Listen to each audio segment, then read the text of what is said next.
Party के सभी पदाधिकारीगण और भारी संख्या में यहां पर उपस्थित भारतीय जनता पार्टी के प्रति शुभेच्छा का भाव रखने वाले पश्चिमी मेदिनीपुर से जुड़े हुए सभी उपस्थित भाइयों बहनों, मैं भगवान श्री राम और भगवान श्री कृष्ण की पावन धरती से परमहंस राम कृष्ण की इस पावन धरती पर आपके बीच में उपस्थित हुआ हूं। मैं सबसे पहले आप सभी का हृदय से अभिनंदन करते हुए इस धरती को कोटि कोटि नमन करता हूं।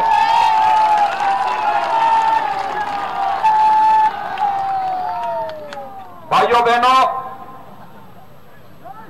पश्चिमी बंगाल की धरती सदैव से प्रेरणा और परिवर्तन की धरती रही है।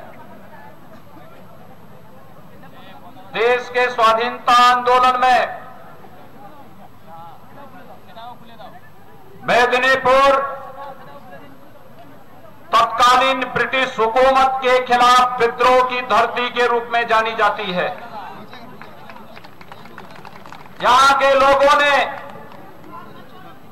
जब भी आवश्यकता पड़ी विदेशी दासता के खिलाफ आंदोलन करने में किसी प्रकार का कोई संकोच नहीं किया, और जब देश ब्रिटिश हुकूमत के अंदर पराधीनता झेलने के लिए मजबूर था, उस समय भी समय समय पर क्रांति की एक नई ज्वाला जलाने का कार्य यहां की आध्यात्मिक और सांस्कृतिक परंपरा के साथ साथ यहां के महान क्रांतिकारियों ने किया। चाहे वह रामकृष्ण परमहंस की परंपरा में स्वामी विवेकानंद का उद्घोषणा हो, और चाहे इस धरती पर नेताजी सुभाष चंद्र बोस ने भारत की आजादी के लिए किए गए अपने योगदान के लिए उनका स्मरण हो। साहित्य संस्कृति के क्षेत्र में बंगाल का जो अद्भुत योगदान है वह अत्यंत सराहनीय और अविस्मरणीय है, अभिनंदनीय है। और कौन इस बात को भूल सकता हो कि सन्यासी विद्रोह की धरती भी आपके बंगाल की धरती रही है। बंगाल की धरती ने इस देश को एक अमर गीत वंदे मातरम दे करके आजादी के बाद वंदे मातरम का एक गीत भारत का राष्ट्र गीत बनने का सौभाग्य प्राप्त कर रहा है, और आज भी भारत के कोटि कोटि जनमानस को एक नई दिशा देने का कार्य कर रहा है। यह कार्य भी बंगाल की धरती से यह कार्य आगे बढ़ता है। भारत का राष्ट्रगीत, राष्ट्रगान गुरुदेव रविंद्रनाथ टैगोर ने ही बंगाल की धरती से दिया था। इसलिए भारत की आध्यात्मिक, सांस्कृतिक और राष्ट्रवाद की इस धरती को कोटि कोटि नमन करते हुए आज मुझे बहुत प्रसन्नता की अनुभूति हो रही है। मैं प्रातः काल से ही बंगाल की धरती में अलग अलग स्थानों पर भारतीय जनता पार्टी के कार्यकर्ताओं और प्रत्याशियों के समर्थन में अपार जनसमूह के द्वारा जो समर्थन दिया जा रहा है उसको अपनी आंखों से देख रहा हूं, और मैं विश्वास के साथ कह सकता हूं कि जनता पे बंगाल की जनता ने बंगाल के अंदर परिवर्तन की ठान ली है। अब उसे कोई रोक नहीं सकता है।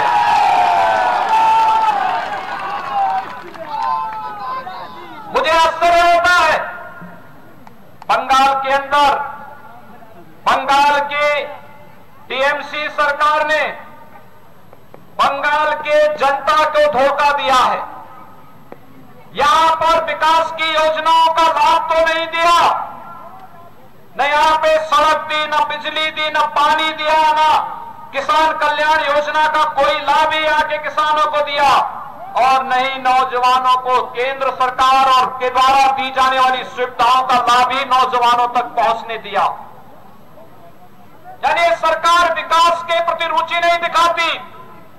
ये सरकार बंगाल जैसे विकास के मार्ग पर चलने वाले, विकास परक सोच रखने वाले बंगाल के नौजवानों के साथ धोखा कर रही है। इंफ्रास्ट्रक्चर में भी बंगाल की टीएमसी की सरकार ने बंगाल को पीछे धकेलने का काम किया है। लेकिन भाइयों बहनों, मैं आज आपसे कहने के लिए आया हूं, लोक कल्याण के कार्यों को लागू कराने में भले ही टीएमसी की सरकार विफल रही हो, टीएमसी की सरकार इंफ्रास्ट्रक्चर को डेवलप करने में विफल रही है। टीएमसी की सरकार के समय में इस सरकार ने 2 कार्यों के लिए बंगाल को बदनाम किया है, एक भ्रष्टाचार के कारण और दूसरा अराजकता के कारण। भाइयों बहनों, आज मैं आपसे कहना चाहता हूं, आखिर मर्यादा पुरुषोत्तम भगवान श्री राम जो भारत के कोटि कोटि नागरिकों की आस्था के प्रतीक हैं, मर्यादा पुरुषोत्तम भगवान श्री राम का उद्घोष करने पर यहां की सरकार को, टीएमसी के लोगों को आखिर आपत्ति क्यों? ये पूछा जाना चाहिए कि आखिर जय श्री राम का उद्घोष करने पर यहां की सरकार को सहज स्थिति क्यों पैदा होती है?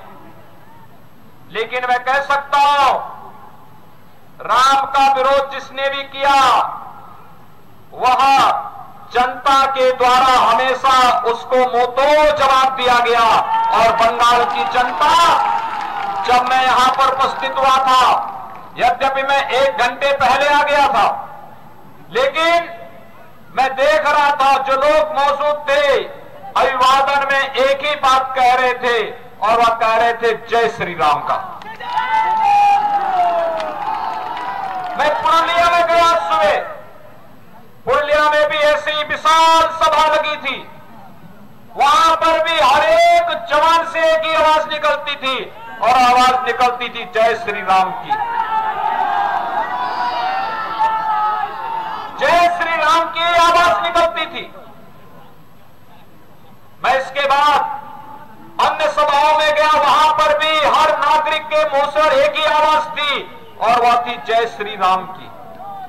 भाइयों बहनों, राम भारत का अभिवादन है, भारत का संस्कार है, भारत की संस्कृति है, भारत की परंपरा है। हमारे श्वास श्वास में राम बसे हैं, कोई राम से हमें अलग नहीं कर सकता है, और अगर कोई करने का प्रयास करेगा तो उसको जनता स्वयं मुंहतोड़ जवाब देने का कार्य करेगी। यही गलती उत्तर प्रदेश के अंदर भी एक सरकार ने किया था, आज उसके हाल उत्तर प्रदेश में आप देख सकते हैं। लेकिन हम सबके लिए गौरव की बात है, भारतीय जनता पार्टी जो कहती है वह करके दिखाती है।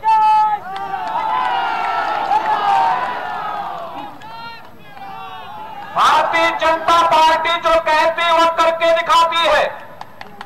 आपने देखा होगा, कश्मीर में धारा 370 को हटाने की आवाज सबसे पहले इसी बंगाल की धरती से निकला था। बंगाल की धरती के लाल और भारतीय जनसंघ के संस्थापक अध्यक्ष डॉक्टर श्यामा प्रसाद मुखर्जी ने देश को नारा दिया था 1952 में, एक देश में 2 प्रधान, 2 निशान और 2 विधान नहीं चलेंगे, नहीं चलेंगे।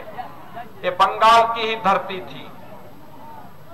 डॉक्टर श्यामा प्रसाद मुखर्जी ने भारत की एकता और अखंडता के लिए अपना बलिदान दिया।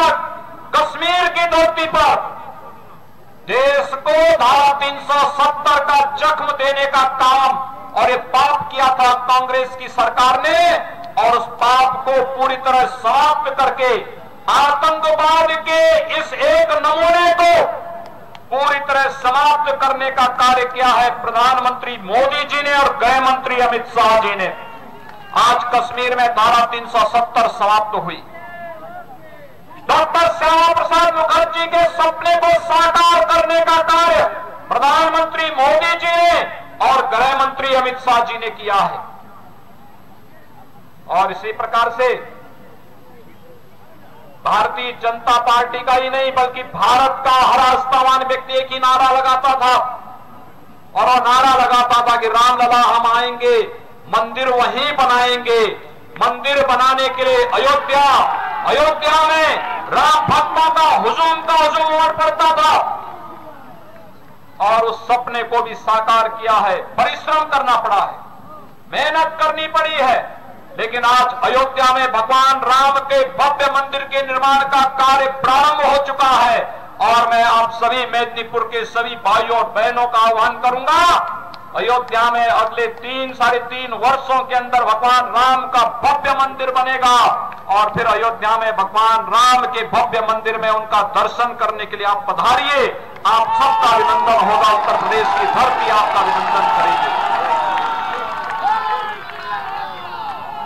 मैं पूछना चाहता हूं, क्या अयोध्या में मंदिर के निर्माण का कार्य जिस युद्ध स्तर पर प्रारंभ हुआ है, क्या ये कांग्रेस के रहते हुए हो सकता था क्या? और क्या टीएमसी के रहते हुए हो सकता है? तो फिर जब भारतीय जनता पार्टी सड़क भी देगी, बिजली भी देगी, पानी भी देगी, स्वास्थ्य की सुविधा भी देगी, किसानों को किसान सम्मान निधि भी दे रही है, हर प्रकार की सुविधा, गरीबों को खाद्यान्न उपलब्ध करवा रही है, तो सत्ता में रहने का अधिकार भारतीय जनता पार्टी को ही होना चाहिए ना। और यही तो मैं कहना के लिए आया हूं।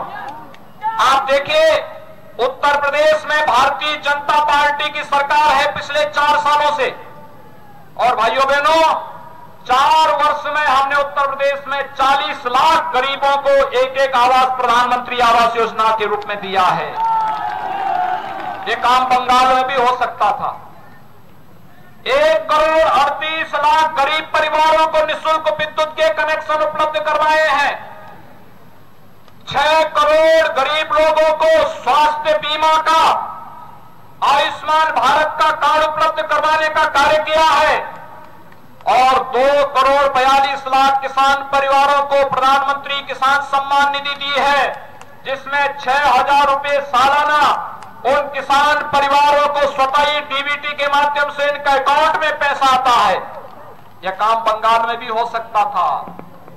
मेदिनीपुर और आसपास का क्षेत्र तो धान उत्पादन का केंद्र बिंदु है, लेकिन सरकार की, बंगाल की टीएमसी सरकार की कोई किसान समर्थक नीति न होने के कारण यहां का किसान जिस रूप में मुनाफा कमाना चाहिए था नहीं कमा पा रहा है, और वह निरंतर उसकी आर्थिक स्थिति खराब होती जा रही है।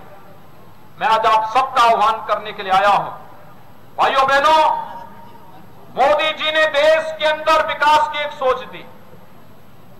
मोदी जी ने देश को, देश की सुरक्षा और संप्रभुता की रक्षा कैसे होनी चाहिए इसकी सोच दी।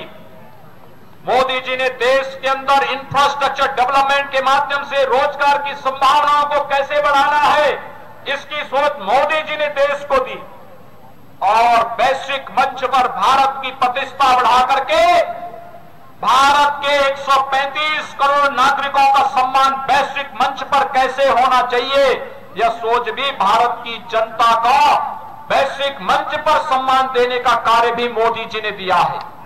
और भाइयों बहनों, जब केंद्र और प्रदेश में एक विचारधारा की सरकार और एक पार्टी की सरकार होती है, तो उसका लाभ भी उसी प्रकार से प्राप्त होता है, और यह उसी प्रकार से प्राप्त होने की श्रृंखला में ही आपका आह्वान करने के लिए आया हूं।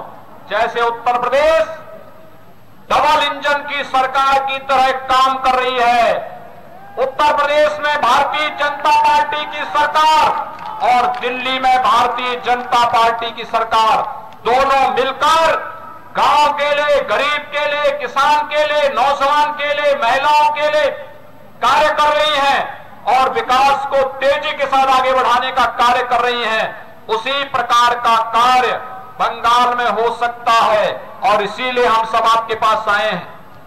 भारतीय जनता पार्टी की सरकार बंगाल के अंदर भी बननी चाहिए, और जो परिवर्तन देख रहा है, जनता में जो उत्साह दिख रहा है, माता और बहनों में जो उमंग और उत्साह देखने को मिल रहा है, और जिस मजबूती के साथ आज बंगाल का युवा खड़ा हुआ है, इसको देखते हुए विश्वास के साथ कहा जा सकता है कि 2 मई की तिथि बंगाल के अंदर भारतीय जनता पार्टी की सरकार की तिथि होगी और जब भारतीय जनता पार्टी की सरकार आएगी तो विश्वास के साथ कह सकते हैं, जिन लोगों ने भारतीय जनता पार्टी के कार्यकर्ताओं को निशाना बना करके हमले किए हैं, कानून उनके लिए अपना काम 2 मई के बाद करना प्रारंभ कर देगा। बंगाल की जनता एक नए भोर के साथ विकास के पथ पर अग्रसर होकर के अपने पुरातन वैभव को प्राप्त करेगी और फिर से बंगाल भारत को नेतृत्व देता हुआ दिखाई देगा। और ये परिवर्तन के इस आर्ट में मैं मेदिनीपुर से जुड़े हुए आप सभी नागरिकों का आह्वान करूंगा, क्या आप भारतीय जनता पार्टी के सभी समर्थन में हैं? भारतीय जनता पार्टी, आप मेरे साथ बोलेंगे, दोनों हाथ उठाइए, दोनों हाथ उठाएंगे, मेरे साथ बोलेंगे जय जय श्री राम, जय जय श्री राम, जय जय श्री राम। मैं आप सबका आह्वान करूंगा, भारतीय जनता पार्टी के प्रत्याशी